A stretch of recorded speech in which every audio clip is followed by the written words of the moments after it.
Welcome, everyone, and you are listening to The Last Dinosaur, and I'm your host, Chris Aversano.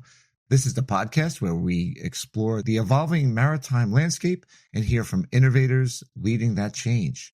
Today, I'm thrilled to welcome Friederike Hesse, co-founder and managing director of zero44. Zero44's mission is to provide the maritime industry with digital solutions to reach carbon zero.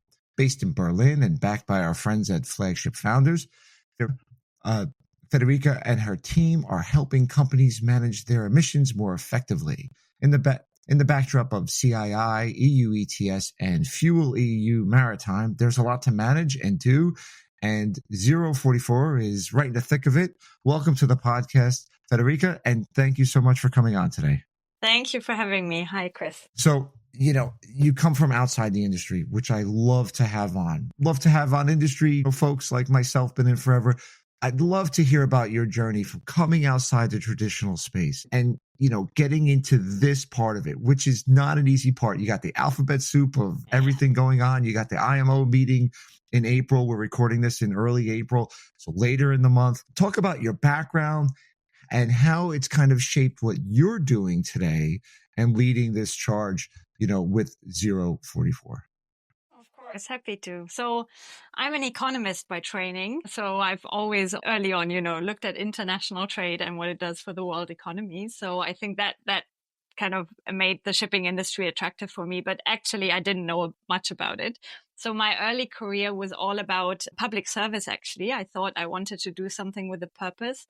I did a Master of Public Administration in the US with then the aim of coming back to Europe and working in government, which I also did. I was a civil servant in the German government for 3 years in the Ministry of Economics, but had to learn for myself that a civil servant's job was not my cup of tea. It was just not dynamic enough. So I spent many years actually in strategy consulting for large firms, consulted large corporates, even joined a corporate after a few years and worked for a 60,000 employees plus organization.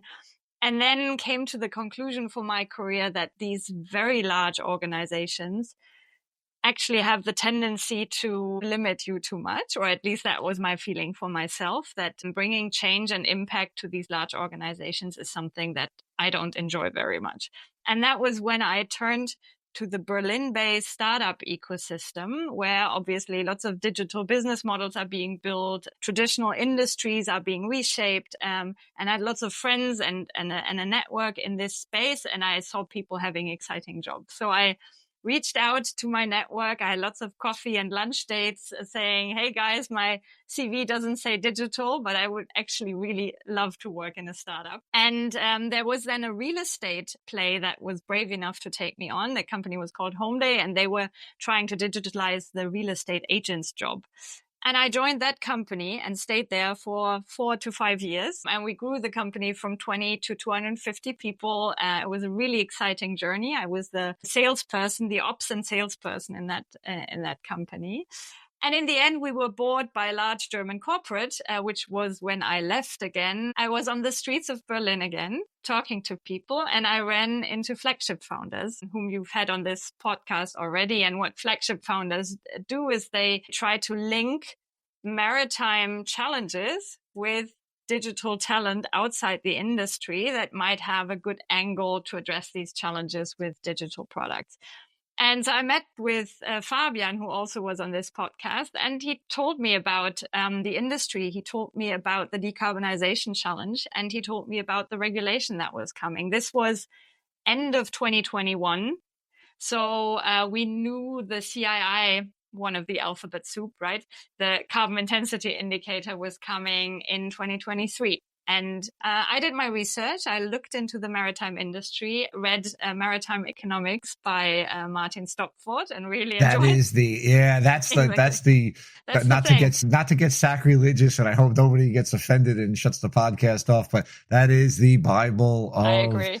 Of that, you could read other economic books and the supply demand curve, and there is that at the very high level, the same. But boy, when you get down into how to run a ship, what the different factors are and how those are changing, and we're going to talk about that in a minute. that is probably the place to start. I think I have a copy over there referring to all my nautical books, including Ship Stability and Trim for Ship Officers that I don't use anymore. That is a great place to start. Exactly. I agree. I obviously also read The Shipping Man on the more novel side. But, and that one is sitting here. Yeah. Exactly. So I did my homework, right? So I wanted to find out, is this a space where I want to work in? And I was really excited. Plus the decarbonization angle was really circling back to what I had originally planned for my life, to do something with a purpose, right? So this actually sounded like the perfect fit. And that's why I decided then to start the company together with Flagship Founders end of January 2022. I would say by now I'm even, a 3-year-old shipping veteran. The most fascinating point of that story, and something that if you're listening and you're new to the industry, or you're, at one of the maritime schools, whether it's here in the US or abroad, is the word networking. And you worked your network into shipping, which is fascinating, right? And I think you're only probably a few degrees of separation there, going from your start in kind of a real estate disruptive, probably. You use that word a lot, probably much to the chagrin of the real estate agents, because basically I was a shipbroker, which is sort of the same thing. So I kind of know, I know it's like, embrace or get run over sort of thing. I'm sure there was a lot of that. Yeah.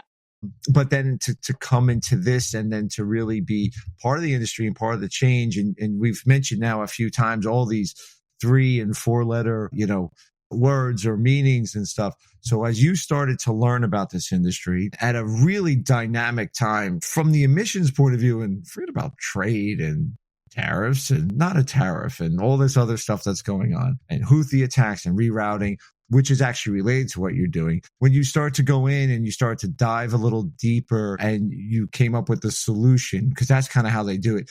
When you start to talk to leadership in the industry and potential clients or potential counterparties, talk about some of those friction points, because it is such a challenge. And a company I was in before, I thought about just trying to get some sort of standardization around that, and talk about some of those challenges that you faced when you go in, firstly pitching the idea, because I know that that's how it works. You guys kind of formulate around an idea, and then moving into the actual product to get somebody to pay for it and to build the company out.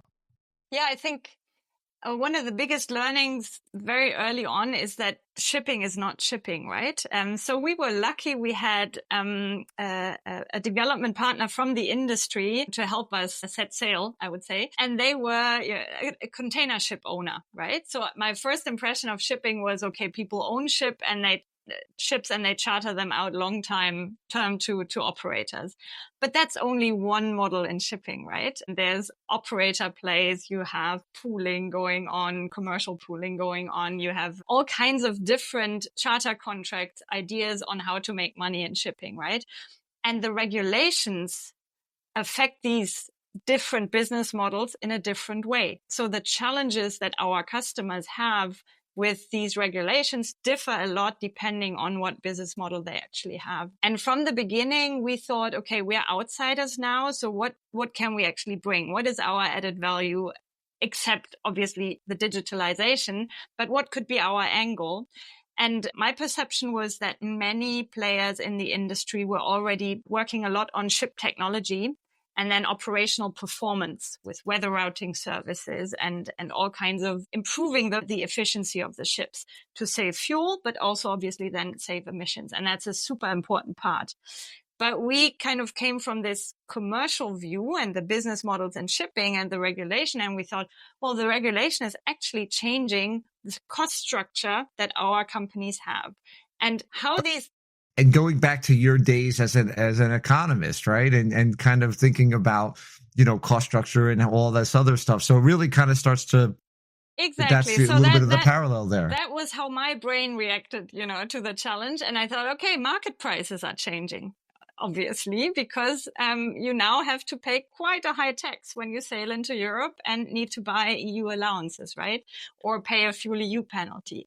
So what we really tried to help with was help our customers manage their business in light of these regulations. So from the get-go, we worked with mostly the chartering teams, then for EU ETS a lot with finance and accounting also, if these guys were the ones who needed to procure EUAs or invoice charterers for EUAs, for example. And now for FuelEU, bunker procurement obviously comes a lot into play, and which again is a commercial function, right?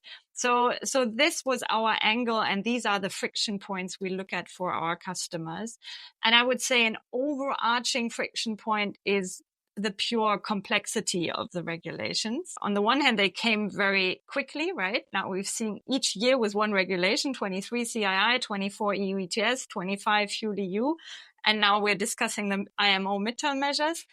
That's one thing, but then the details of the regulations and what they exactly mean and how you define an EU port or how you are now allowed to optimize your greenhouse gas efficiency between different fuel types and it's just a lot of stuff. And shipping needs to be able to act quickly, right? So our customer, our user in the chartering team, they need to make a quick decision when they try to fix a ship, right? So what we're trying to do is really break down this complexity into not easy, because it's still complex decision making, but intuitive and hands-on support in your daily operations. And I think that's also, I think, the magic of digital tools, right? That they can do that because the computer is actually doing a lot of the calculating in the background, and then you can present a solution in the front end. Right. And that seems like the biggest part is really, I think a lot of folks, digital tool side and other things, you're focusing on the operator and the other end of it. And the commercial output is like, well, it is what it is. But your approach is more like, well, no, let's make that, the cart and buggy. Let's just switch those around and really focus on the chartering, on kind of the earnings side, because we know what we have to do in terms to, we know the impact of each of these decisions on the bottom line of a TCE. Yeah, exactly. Yeah, that becomes very interesting. One of the things that you guys have talked about, and I think it's because of the approach that you're making, which is you're looking at the rules and you're looking at where the advantages are. Pooling is one of the big parts of, I think is it FuelEU or EU? It's FuelEU where this is allowed. And I always, I'm sorry, not being European. Okay.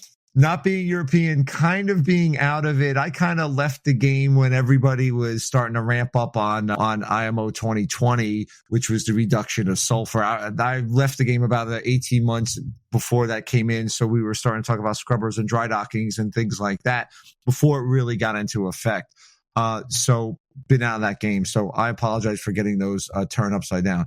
So saying that, FuelEU, pooling, they kind of really focus around that.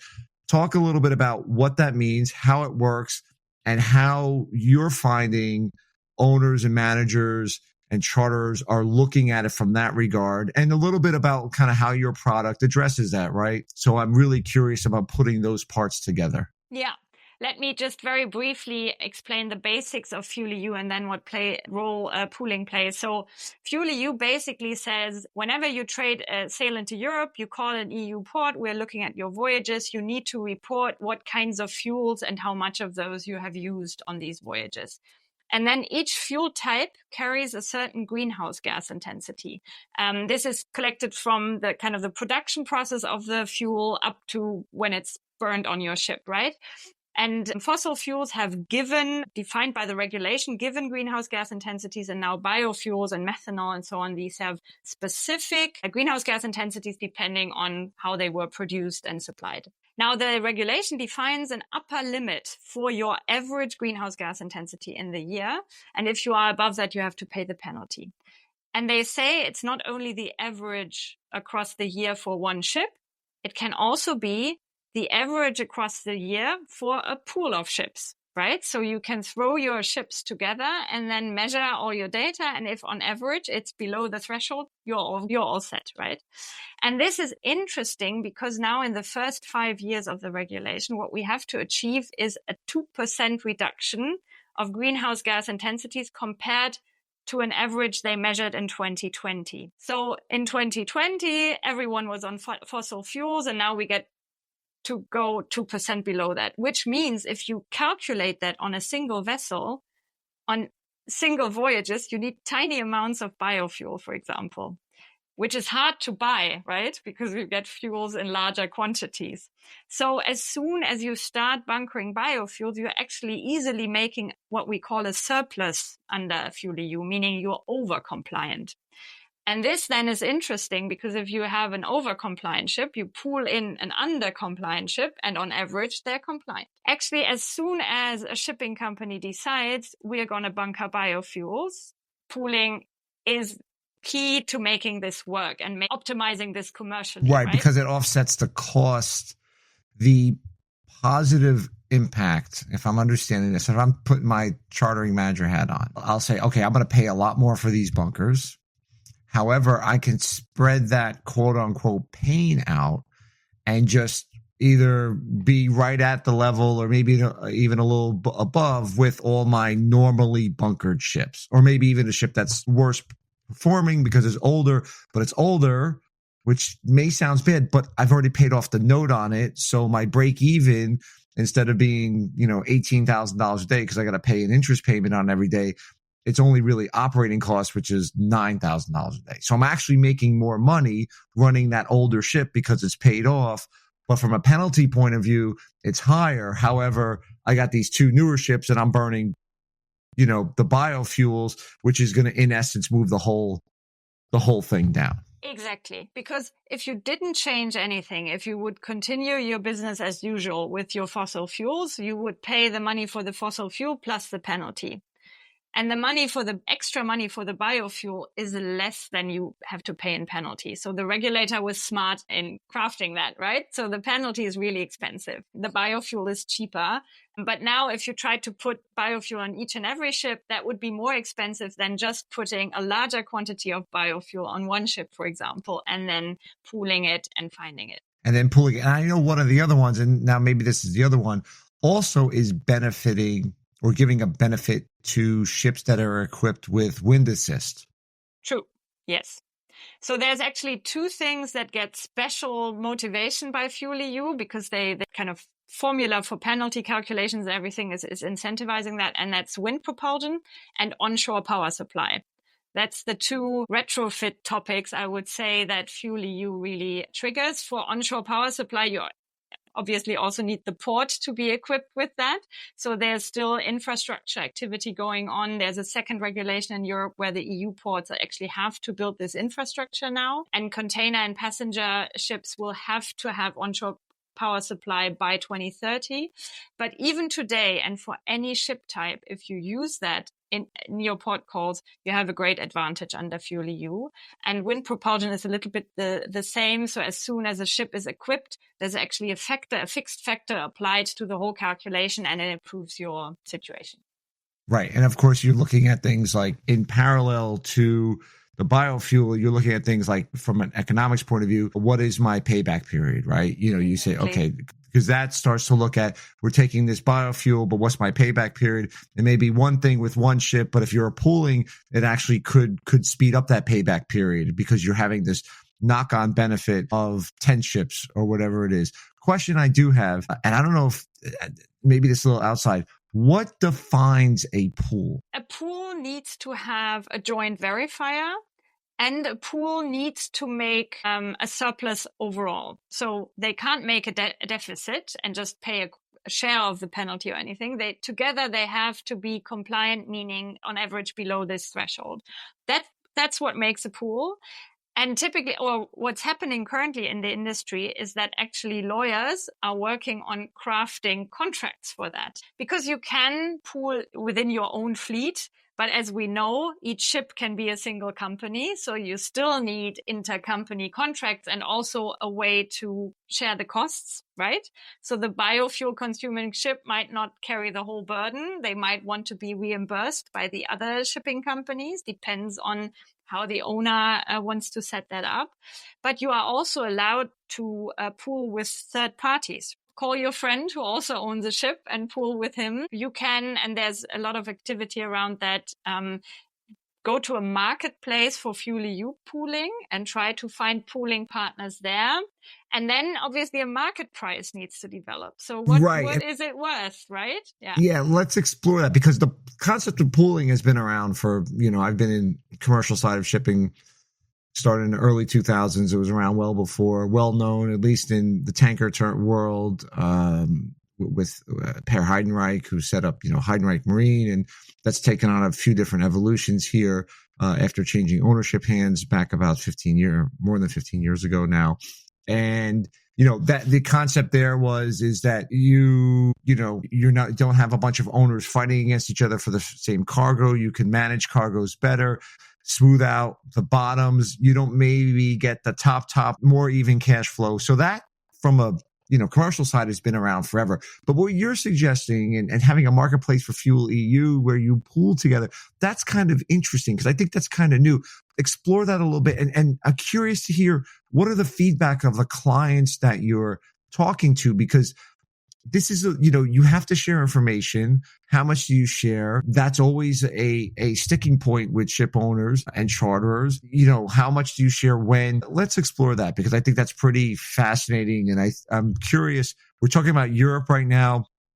At some point, does the U.S. get in that? I don't know if the current state of politics will allow for that at this point, but parts of Asia and things like that, you could see something like this. What's your take on it? Yeah, I mean, the IMO are discussing similar measures currently, right, on midterm level. And I'll get to your question, and it's important to understand that this affects every shipping company that sends their ships into Europe, irrespective of where they sit, right? So this is also relevant for US American companies, for Asian companies, and so on. Yeah, so this pooling marketplaces thing is actually, I think, really tricky. For several reasons. For the reasons you said, that everyone is a little bit hesitant to share data and information.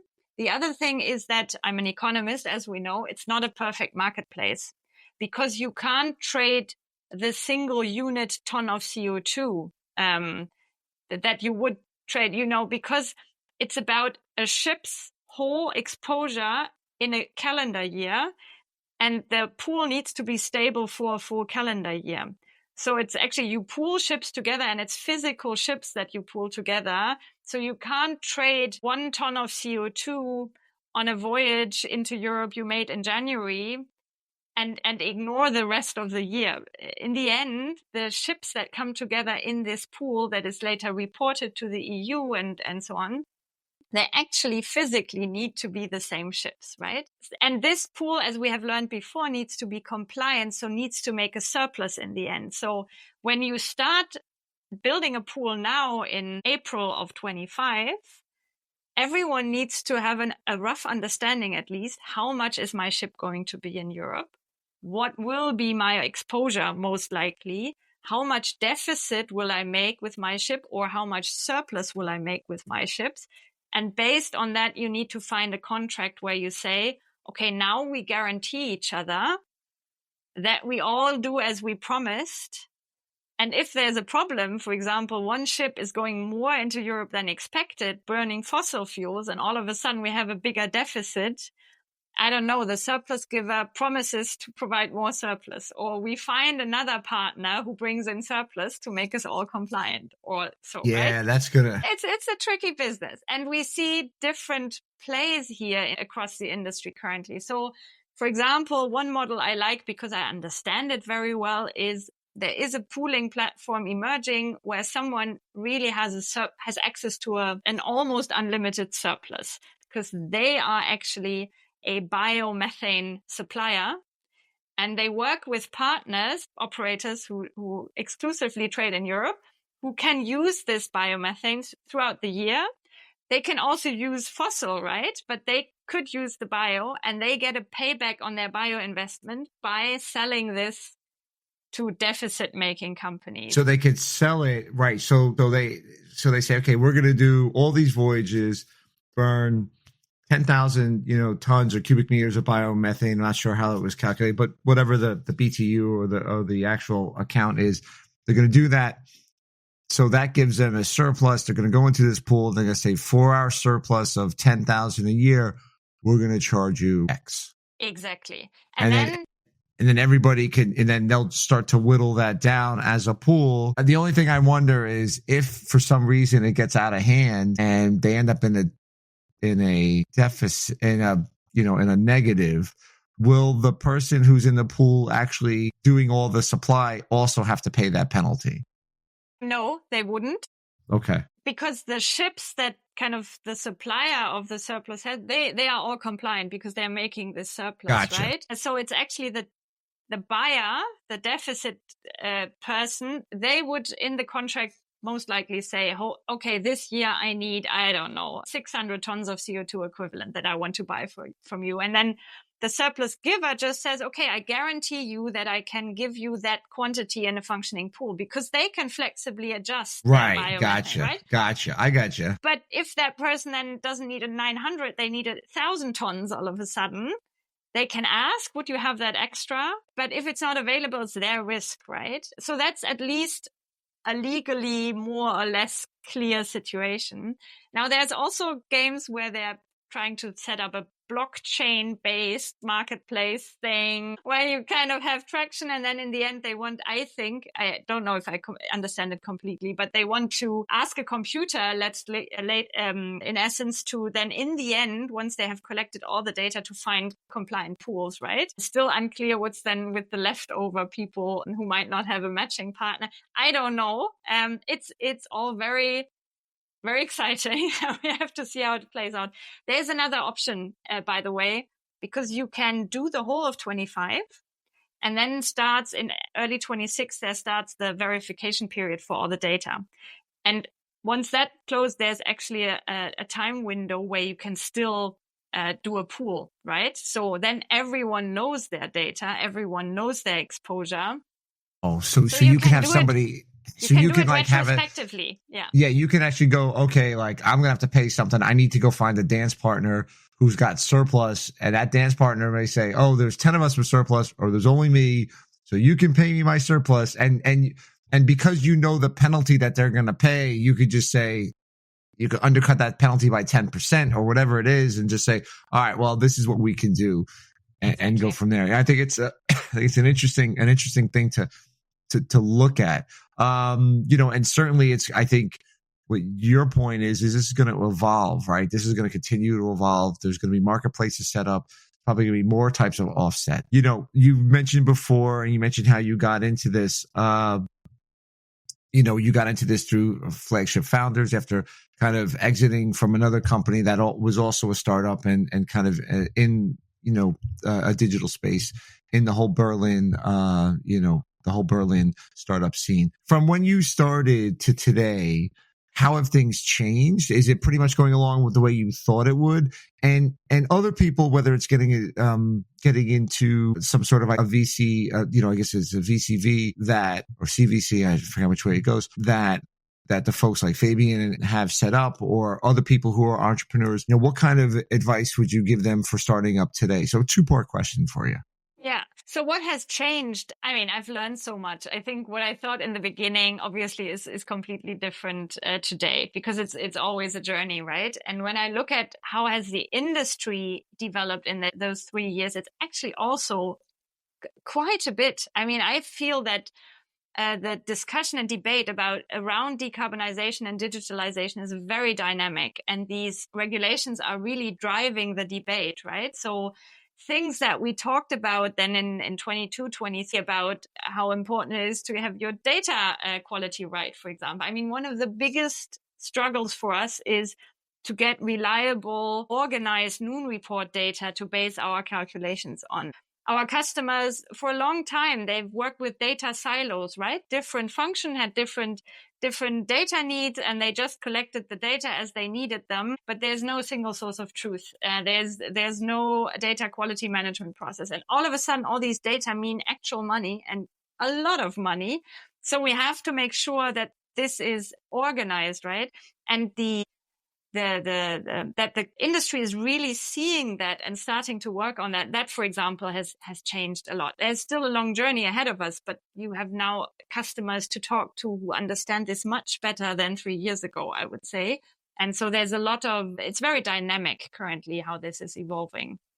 That I would say about the kind of the learning process. Advice to people who would come from the outside and start in, try to always have either in your team or from your investor side or somewhere, someone who's from the industry, right? Because you can't explore this in theory. So for us, it was really important to have these early development partners, shipping companies who said, okay, this is our challenge, and who helped us develop a product that mattered. And that wasn't, just coming from our heads. I think that's the most important thing. You are absolutely speaking the truth, because you see a lot of people with good ideas who are outside the company, outside the industry. I want to be a disruptor because I worked at, NVIDIA. I worked here. I could do all this.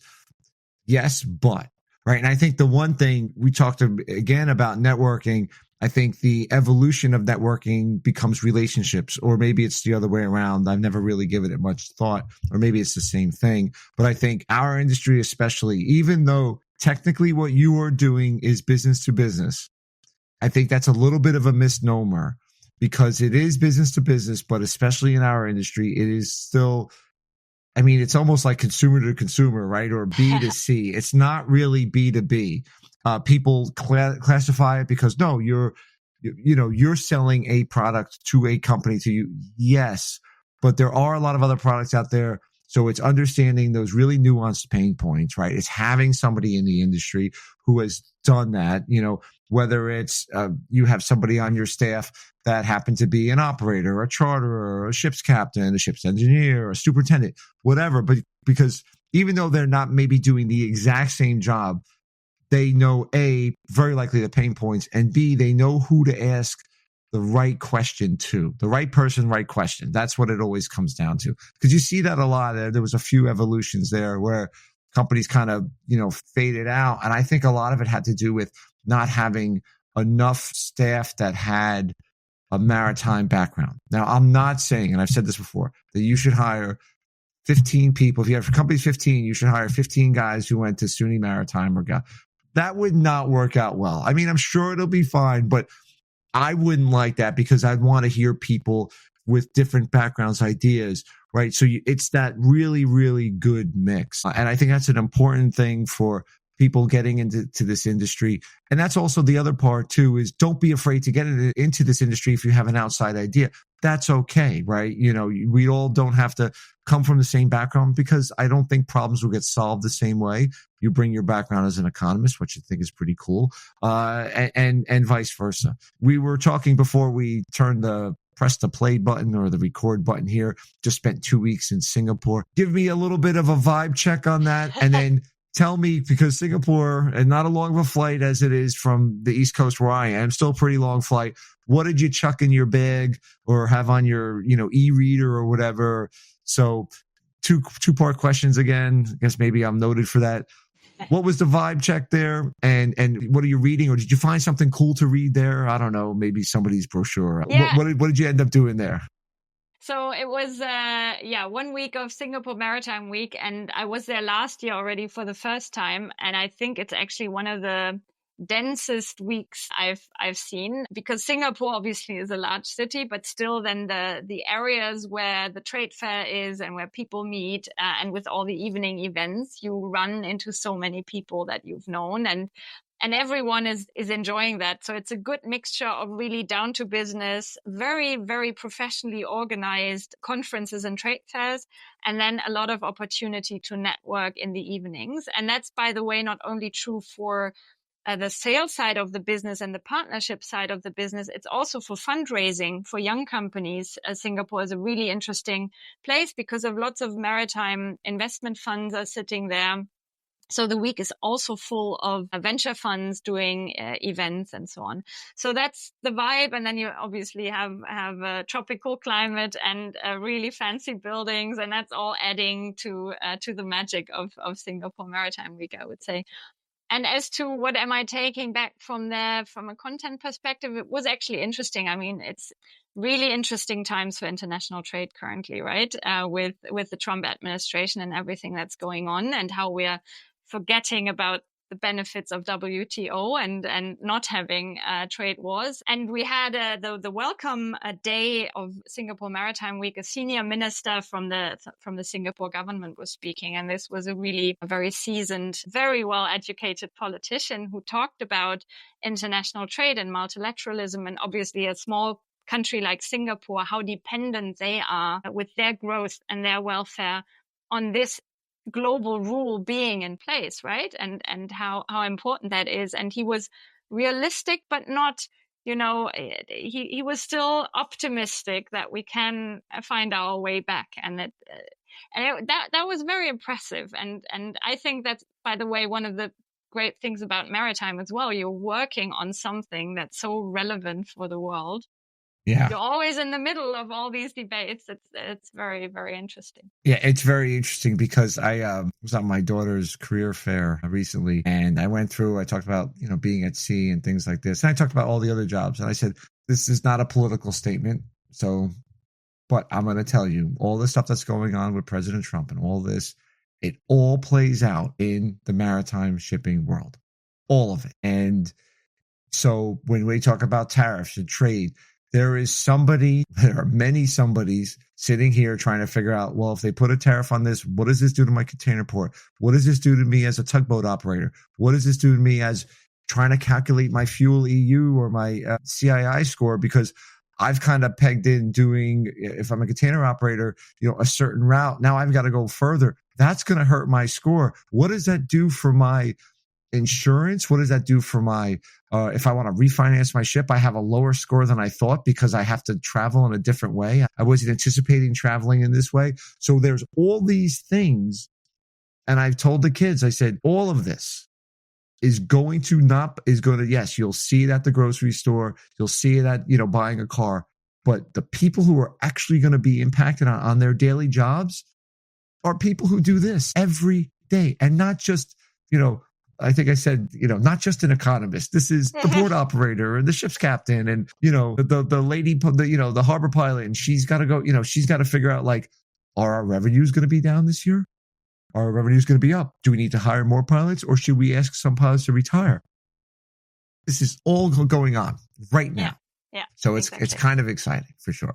Yeah, I agree. And anything good that you're reading as well when you're flying around?